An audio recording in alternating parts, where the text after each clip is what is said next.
There was a ton of speculation around whether or not Jimmy Rodgers would be able to use the portal to save Iowa State, but day after day, he is surprising me with a list of transfers that is going to turn Iowa State into a Big 12 juggernaut next season.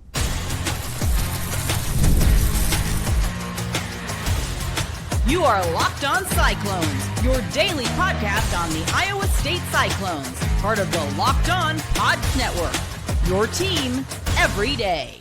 Welcome into Locked On Cyclones, part of the Locked On Podcast Network, your team every day, now the #1 sports podcast network, thanks to you. I am your host, Nick Marovets. Thank you for making this your first watch or listen of the day. I appreciate it more than you know. Be sure to hit subscribe down below so we can prove once and for all that it is, in fact, a Cyclone state. As today, we're going to dive first into the transfer portal. Jimmy Rodgers just puts name after name into this commit bin, if you will, and I can't be more excited about this entire class. I've got 6 new names I want to introduce to you and talk a little bit more about what Jimmy Rodgers has been doing in today's first segment. Then in the second segment, we're going to pivot towards basketball. Big game tonight against Baylor. What would a win mean? Just how challenging is this game going to be? We've talked about potentially facing an NBA player. That's tonight. How is Iowa State going to handle it? And then in the third segment, we're going to stick with basketball and talk a little bit about if Iowa State wins this game, they're 15-0. What does that mean? What does that mean for the rest of the season? What does that mean for the postseason? Can't wait to get into all of that and probably, honestly, even more. But first, today's episode is brought to you by Rougiette. If you've been thinking about taking the next step, now is the time.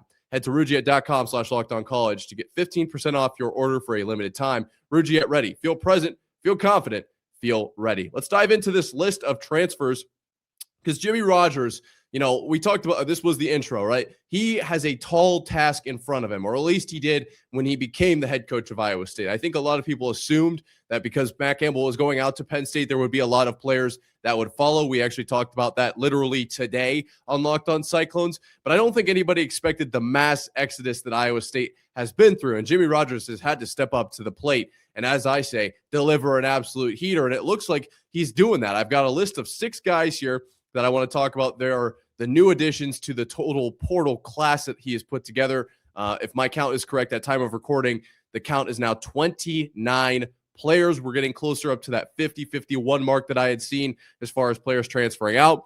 So, obviously filling the holes. There are a few things that I have some questions on, and I talked about that earlier this week, and I'll probably recap it here. But first, let's get into the actual guys that are on the list. And I want to start with Adlai Lounsbury, who is a kicker from Washington State. First off, it'd be great if he's got the leg to kick those consistent touchbacks for Iowa State, giving Kyle a little bit of a rest. Obviously, Kyle's like huge field goal kicker, not as big in the kick-off game, if you will. So I think that's probably going to be Lounsbury's primary role here. But the reason I wanted to highlight Lounsbury is that he's not some guy from the West Coast who doesn't really understand what Cyclone football is about. This was a wonderful, top-tier, A-plus pickup. I don't even know if wonderful is the right term to use here, but regardless, phenomenal. Actually, it's probably better. Pickup for Jimmy Rodgers and co. because Lounsbury grew up in Van Meter, okay? I wrestled Van Meter. Like, that's very much in the state of Iowa. Small town Iowa. He grew up a Cyclone fan. Like, he understands what Cyclone football is about. He understands like the Cy-Hawk rivalry, all those kinds of things. And I understand that you're not going to get that from every single player, especially in today's landscape in college football. Like, it's just impossible to do. But it always, it feels good to me, and I think it's actually beneficial for the locker room to have those kinds of guys on the team. And a guy like Lounsbury might not, come across to many as this like leader of the program. He's not the quarterback out there every play. He's not the star cornerback or safety or, linebacker. He's just a kicker to a lot of people. But don't underestimate the mentality that a guy like that can bring to the team, and just the perspective and knowing what's at stake. And even if it's just like the way he approaches, the Cy-Hawk week as opposed to other games, or how he approaches spring practice because he's playing for Iowa State, the team that he grew up rooting for, like that kind of mentality it's infectious. We talk all the time about, like if this guy's good for the locker room or not in sports, not necessarily so much on this show, but just in general, we talk about that. And as much as the negative needs to be looked at, the positive is very real too. So very excited about Lounsbury, an Iowa State fan coming to play for the Cyclones. I got a few other names here, 5 to be specific. Brody Miller, a safety out of Washington State, was a 24 overall prospect out of Minnesota in 2024. So very excited about having a high caliber safety on the team. And then we go straight into the trenches for the rest of this list. Gavin Brocious from Michigan State, an offensive lineman, will be joining Iowa State next season. Played in all 12 games for the Spartans last year. I know a lot of people are probably thinking, well, Michigan State wasn't very good. It always feels good to get a really high quality, power 4 lineman on the team, though. We talked about the 2 SEC guys that are on the team, and we'll talk about these other players that aren't necessarily from the power 4 level. But it's not really the bright side of this. And when you get down to the offensive line, I think this is true for, from Pee Wee to middle school, high school, college, any level, NFL, like it doesn't matter. It really comes down to, yes, the offensive linemen need to be talented. They need to be good, but it's all about the chemistry. And I think if you get the right guys in the locker room and they can all work together really well, you're going to have a successful offensive line. So you could easily point to Michigan State's record and say, oh, this, that, or the other. I'm not doing that. I'm excited to get a power 4 level talent on the team. Excuse me.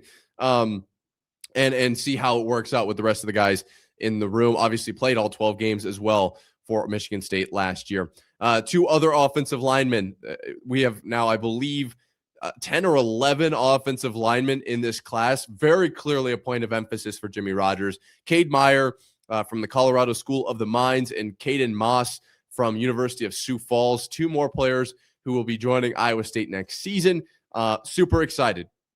I think mostly about the emphasis of the offensive line by Jimmy Rodgers here. With this many linemen joining, I am wondering if it's a bit of like a shoot your shot at as many as you can and will have to be successful type of situation, or if it's just a depth thing. Either way, I think this is really exciting to see where, because it's so clear to me when the number is this skewed that Jimmy Rodgers wants to run the ball really well, wants to be have a really solid offensive line and kind of work through that have that kind of be your thing. So I'm very excited to at least kind of know that that's where Jimmy Rodgers' head is at. And he's also putting action into his words at his first press conference. That was the first thing he talked about, or one of the first things he talked about. I remember personally right away off the top of my head saying, okay, that's worth knowing.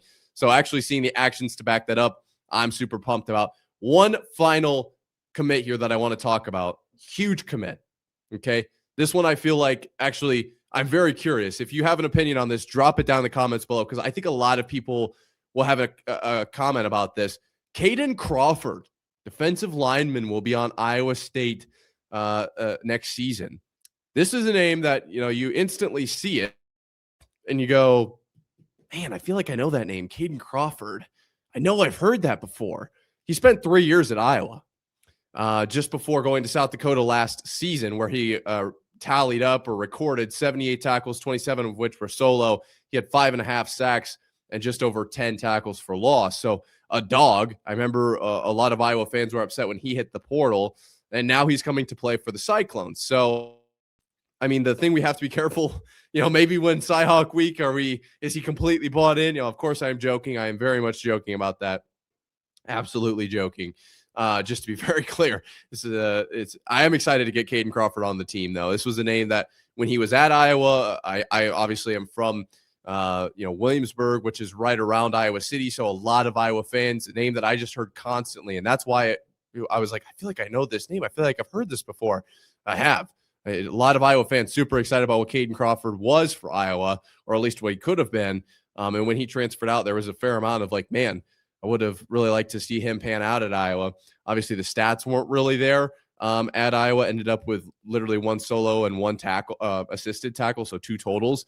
But last season, a breakout season for South Dakota, and then he decides to come back to the Power 4 level, and he's going to do it at Iowa State. And so he understands the gravity of the situation when it comes to the Cyhawk. It's obviously not every recruit is about the Cyhawk rivalry, but this is an interesting one, so I thought I'd bring it up yet again today. Super excited, though. Super pumped about this defensive lineman, Kaden Crawford. Also, the entire offensive line room seems to be busting at the seams, which is a good, I wouldn't even say it's a problem, but a good situation to be in. And then guys like Brody Miller and Adlai Lounsbury are going to be huge pickups for this team. I think that Jimmy Rodgers, if I had to give him a portal grade right now, it'd probably be at least an A-.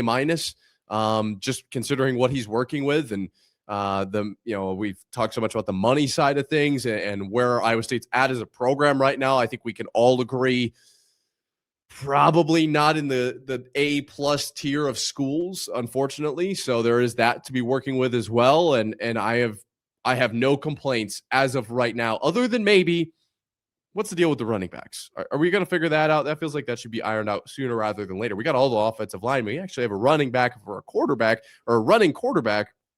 Maybe we should bring in an actual running back as well.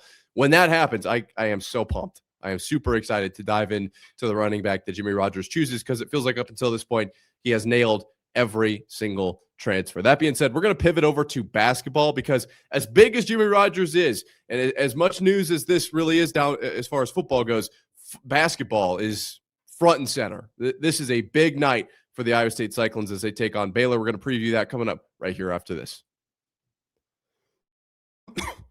But first, a word from our friends over at FanDuel. The college football playoff is here, and FanDuel is giving all customers even more ways to get in on the action every single game day of the playoffs. Because right now, every college football playoff game day, FanDuel users get a profit boost waiting for them in the app.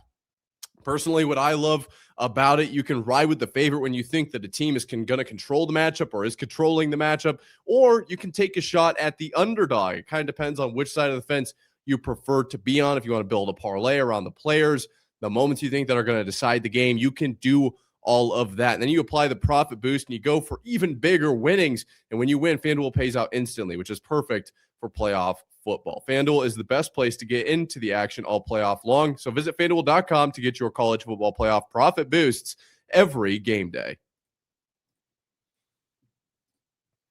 Super excited to talk about what's going on in this basketball game, what this means for Iowa State here at Locked On Cyclones, part of the Locked On Podcast Network, your team every day. But first, I want to just thank you guys for making Locked On Cyclones your first watch or listen, and for making Locked On the #1 sports podcast network, because we couldn't do this without you. We started a whole thing here. I want to tell you about it really quick. If you haven't heard of the Everydayer Club, this is what I'm talking about. So it's kind of a neat little opportunity. And if you want to learn more, the link is in the show notes. If you have your pen and paper, it is lockedoncyclones.supercast.com. Super excited about this opportunity. Basically, it's just an ad-free audio feed. Or if you want to get into the members only Locked On Everydayer Club Discord server, you can check that out as well. Learn more at the link either on screen or in the description below, or wherever you want to go to learn more. I appreciate every single one of you guys. Let's dive into this basketball game. Iowa State 14-0, number 3 in the nation, headed down to Waco to face Baylor, the 10-3 Bears, 0-1 in the Big 12. ESPN Analytics giving Iowa State a roughly 69% chance to win this game. I feel pretty good about it, but there is kind of one looming story that we have to talk about, and it is Iowa State going to be okay taking on an NBA player? Okay, now I understand that technically speaking, James Najee is not an NBA player. All he's done is like summer league stuff and whatever. This is his second game at the college level. So he's got a game under his belt. Nothing too crazy as far as stats goes. In his last game, he had 5 points, he had 4 rebounds, he had 1 assist, like pretty modest numbers. Okay. Definitely a guy that could wreak havoc, but has not yet. And so to answer the question, is Iowa State going to be okay facing this problem, if you will? Yeah, they're going to be just fine. Yeah, I am not too concerned about what Iowa State is going to have to do as far as dealing with Baylor. For me, it comes down to how does Iowa State handle themselves, right? They have to come out and play their best version of basketball. I think if you ask a fair amount of people, what is Iowa State, kind of looked like over the last few games, not everybody, but some people are going to say, all right, well, we haven't necessarily played our best ball as of late. I think they've played really solid. And I think West Virginia was a bit of a, good vibes game, definitely a good gut shake, if you will, getting back into Big 12 play, or I guess getting into Big 12 play for the first time. But this is another test. You're on the road. You're no longer at Hilton. And that was another point that I wanted to bring up here. Iowa State in trouble is what I have on the side. Getting to play on the road early is kind of nice because we're still in that kind of winter break. We're getting really close to the end of that here where students will start to be on campus. But right now, this is not going to be the most loaded Baylor will be as far as for a home game all season long. So getting to do that on the road early now, I do think is a slight advantage. Now, granted, it's very minimal. And honestly, as of right now, I'm seeing about a 4.5 point line. So it's not like it's a blowout that we're expecting by any stretch of the imagination here. But I do expect Iowa State to take care of business. Let's just get that out of the way. I expect Iowa State to win this game. I would say by more than 5 points. I have probably closer to 8 or 9. There's a chance that it comes down to the free throws at the end of this game. Iowa State does shoot the free throws really well, so that I think is a bold or a bright spot for this team. But I think it's going to come down to how do they start the game. Over the last few games, it's felt like Iowa State has kind of not really played with their food, but not just gotten out to a super fast start. And maybe that's me making an incorrect analysis, but the way that I see this team is they're capable of catching fire. I mean, Milan went 8 of 10 from 3 against West Virginia, and obviously Josh Jefferson had a triple-double, and Jamarian Bateman went perfect, 3 of 3 from beyond the arc. Like, they're capable of lighting it up, but I almost think that at some point this team is like, yeah, we're going to be fine. Like, almost like this is what everyone's talking about online, like the 2017 Warriors. Like, they're down 20, not a worry in the world. They're going to come back. You're going to hear the chant, and all of a sudden they're going to be up by 15. It's just inevitable, essentially. And there is some truth to that. Iowa State is capable of keeping themselves in any game, no matter what. But I would like to see them get out to a really solid start in this game. This is a decent Baylor team. I'm going to be completely honest with you. They, excuse me, they did just lose to TCU, but TCU looked really good against Kansas basically up until about 3 minutes left in that game. Like, TCU looked really, really solid against a very good Kansas team, and then they just forgot how to play basketball, which was super unfortunate. But don't take that TCU loss and say, okay, well, Baylor's no good. Baylor's still sitting at 10-3 with their only 2 losses outside of TCU to St. John's and Memphis. Like, they beat Washington. They beat some other, San Diego State, Creighton in there. Maybe throw Tarleton State in there. Pretty decently close win, I guess. Obviously not the toughest schedule for Baylor. I'm stretching a little bit here, but I also wouldn't count them out. Like, this is still a legit team. This is still a Big 12 team, and Iowa State needs to come out. And I don't think you can let this go into halftime like super close, super tied. I don't think you can let Baylor imagine that they can win this game. Like, look at what happened to Michigan last night against Penn State, right? Not the same exact thing, but they let that game come down to the last possession. Now, they were playing Penn State, and clearly Penn State did not know what to do with that final possession. Totally different as far as how the ending kind of went and what I'm trying to say could happen here, but you don't want to let a team at least have a shot. And if Baylor can stick around in this one, aka Iowa State starts slow, you just never know how it's going to end. And I do think that Iowa State's capable of getting out early, but they haven't really shown that as of late. I would love to see some real foot on the gas from the tip, aggression, obviously on shooting, but really winning the boards. There have been moments that I felt like Iowa State hasn't dominated the boards. They haven't looked super good on that, area of the floor from time to time.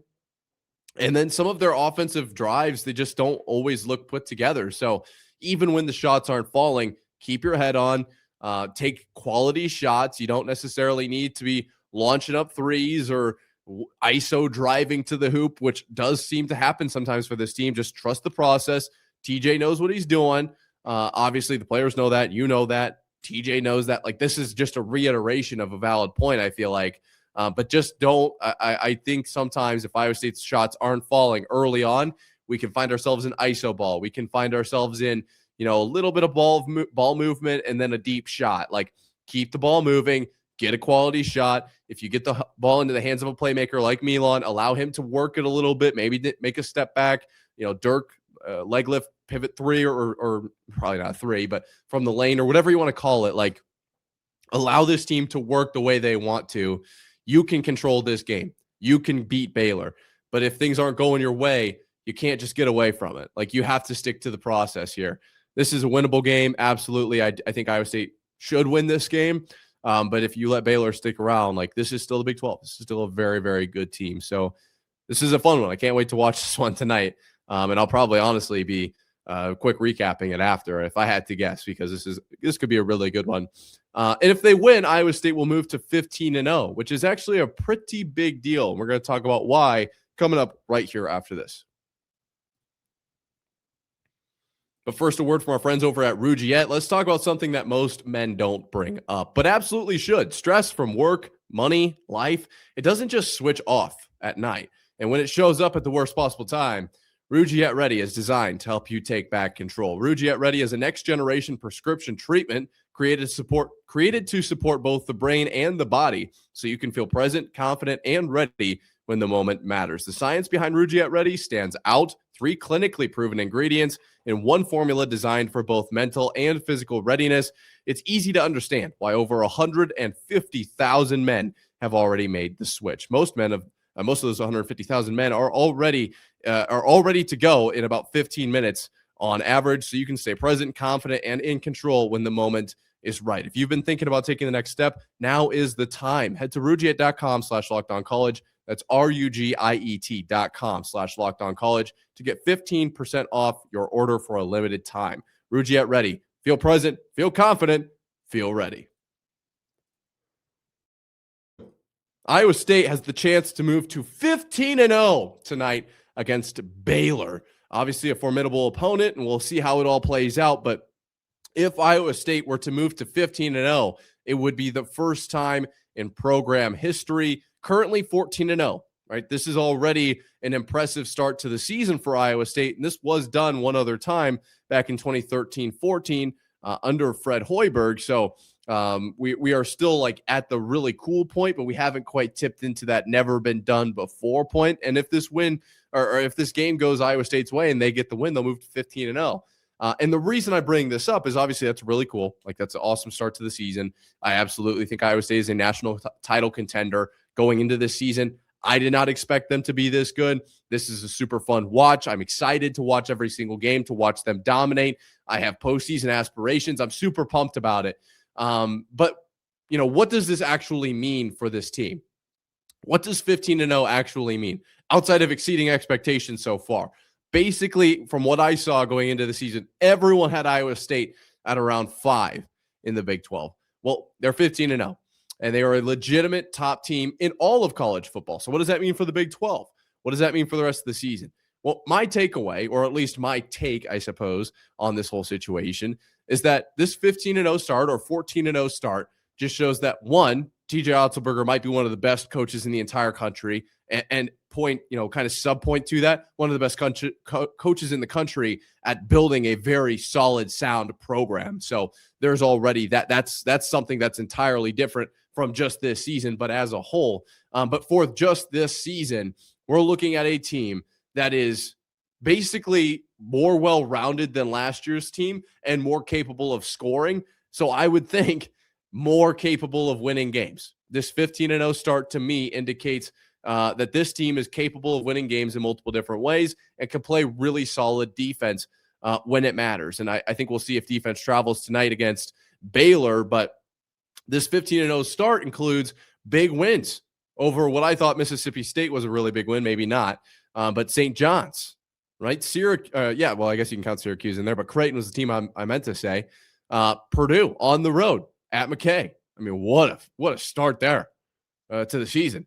I think it was worst loss at home in non-conference for Purdue ever, or maybe just as a 1 seed. I mean, it was phenomenal. We'll never forget those games. And so those all lead up to the 15-0 record that Iowa State has. I'm looking at this as I just want them to continue this go like this. You have to let this go like for the rest of the season. You can't start 15-0 and be content with that and then move on and you know, finish the season about 500, squeak into the playoff. Like you just can't do that. Right. And I don't think Iowa State will. I think that this team's 15-0 is a very solid 15-0. It's a battle-tested 15-0, or I guess 14-0, right? Like if they were to move to 15-0, I would count Baylor in that as a very solid win as well. Now, keep in mind, I will throw this at you. I don't expect Iowa State to finish the season undefeated. actually had Baylor as a potential upset alert when I previewed the Big 12 kind of slate. First away game in quite a while. Like, there's a chance that the boys are rattled, and it just becomes like what I said in the second segment it shouldn't be. If you allow Baylor to hang around just the way Penn State had an opportunity to take a shot and beat Michigan, if you allow Baylor to beat you on one shot, anything can happen. Or like a collapse, like what happened last night to TCU, right? So I do still have this game on upset alert, and which is why I would say if they were 15-0, which I shouldn't have said as many times as I did, but if they were undefeated after tonight, I would count this as a big win for them. They're on the road, and this team plays in the Big 12. They're going to play in challenging environments. I don't expect them to go undefeated the rest of the season. I expect them to pick up a few losses here and there. I mean, you've got teams like Arizona, BYU, Houston in the Big 12 as well. You're going to run into some tough teams. Texas Tech. You're going to lose a few games. You're not going to be perfect. And when we do lose those games, I expect Iowa State to bounce back from those games and learn what they, need to improve on. Like Gotti Crook said after Iowa State's took their first loss to Baylor just last weekend, like, you don't want to peak in January. You want to peak in March. And so a 15-0 start is great, and I'm super excited about that. But I expect Iowa State to go into every game like it's their last. And when they do lose, because I'm sure they will, hopefully they don't. It'd be sweet if they didn't, but I'm sure they will. Learn from that and allow that to kind of bring you back down to earth. Because I can only imagine what it's like to be 14-0 and to have beat the teams that they have beaten. That would be electric. I'd be super pumped. I know that if I was on the team, you've never talked to me about anything else. All I'd want to talk about is being 14-0, and obviously getting to play for the Cyclones would be really neat too. But my ultimate point is, this is a very, reasonable. There's an opportunity for Iowa State to go 15-0, and they can do it. This is not like a super tall task. You can look at a 15-0 start, the first time in program history, in just a few hours from now. You can see Iowa State ranked third, 15-0, first time ever. I might go across your TV tonight, but that doesn't mean the season's over. These boys have to lock in. It's a long season. They're going to lose a game probably eventually in the Big 12. Maybe not. Like I said, I just want to be a little realistic here for once, and understand that there's a lot of basketball left to be played. I trust these boys probably more than I should. I trust Milan's three more than I trust, the chicken that comes out of the oven. It's just, I really need to make sure it's at 165. I know Milan is green from three, but it's about consistency throughout the entire season. So 15-0 is great. We'll see if it happens. But if a loss happens, it's not the end of the world, right? If they get the win, still a long ways to go. I do expect them to have some learning opportunities along the way. Nonetheless, for now, let's just keep rooting for them. Like, it's just all, as fans, really, that's all we can ever do. But boy, has this been a fun run. Just an incredible start. And tonight they look to extend that run and move to 15-0 over Baylor. I think they will. You want a score prediction? All right, I'll give you a score prediction. It's a fair ask. I think Iowa State scores probably more points than they did against West Virginia. I see maybe right around 92. I think they can probably get up in the 90s here tonight. I think they probably shoot better than I am giving them credit for. So 92. And I say Baylor maybe like 84. Not a great defensive night. I understand that you'd rather hold a team closer to 60, but I think Iowa State's in a better spot when they score more points. So I'm going to say 92 to 84. I think if they're scoring 92 points, there's also a very real chance that they win the game, 92 to 79 or something like that. They kind of just outrun Baylor, very real chance. But I'm going to give Baylor the benefit of the doubt. Maybe they get some, late garbage time shots up, or maybe Iowa State extends the lead with some free throws. I'm going to say 92-84, see how it pans out. What's your prediction? Let me know in the comments below.